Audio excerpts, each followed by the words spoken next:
All right, so continuing on with the shoulder, let's continue to discuss the last of the three that we talked about. So we talked about scapular stability, we talked about thoracic extension, and now we're going to talk about the core connection to shoulder pain. So this is actually very similar to the thoracic spine when we get to the exercise standpoint. But here's kind of what I want to show you.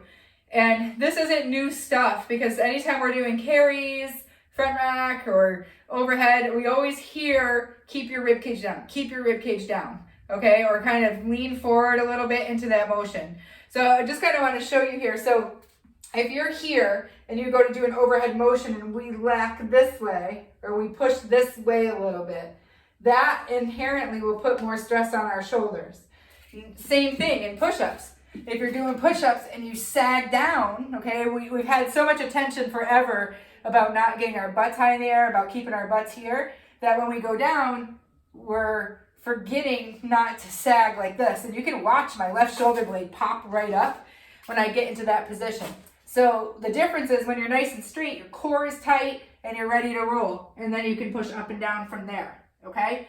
So when we lose it here, we dump a lot of force into our shoulders. So the couple things I want to show you, one is, both of which we actually did for the thoracic spine, is just a little spin on what you're looking for. The first actually would be looking at the push-up position, or just even staying in a push-up position. If you're sagging down, you want to get your butt up, your belly tight, push the ground away a little bit, and have a nice strong base to start your push-up. The halo was one that we started to discuss for the thoracic spine. So if you're here, we did this kneeling the first time, but if you're here and you take the bell, all right, again, I usually look at you from the side more than anything, so that make sure that your belly's not sticking out, that your back isn't arching, that you're kind of tucked, your rib cage is dropped, and then from here, seeing if you can move that bell around. If it's easy, then I say take your legs and try to put them in a straight line, versus out here will be a little easier. A straight line will be a little harder, okay? You still keep that rib cage down and you try to go around. If you're trying this one on your own, be careful. You can get certainly a lot wiggly if you're not used to it or haven't tried it, but you're trying to keep this from happening. Keep your ribs down and then move that bell around your head. All right? And this one will look familiar as well. This is very similar to the thoracic mobility one, but now we're going to add a weight. So if you get down, if you have a kettlebell, you're laying on the foam roller. Again, you don't want space here. So if there's space here, you need to drop down without your head coming up. And it's dropping down from your rib cage, not tilting your pelvis.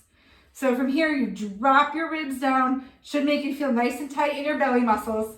And then you take this guy, okay, keeping your ribs down, keeping your back touching, go up and over your head as high as you can, and then pull it back, all right? If you have a pretty apparent core connection issue, this one's gonna be super awakening. You'll feel your abs working a whole lot with it. So it's here, back is down, belly is tight, and you're trying to bring this up and over your head and back. You only go as far as you can that your back doesn't arch. As soon as your back is arching, you've lost that core connection, okay? So these are some great ways to start looking at that. This is the basic level, but a lot of times if you can get this down, it will carry over to other activities such as overhead lifting, carrying, anything that you need to maintain that stability while you have weight. And that in itself can take a lot of stress off of the shoulders.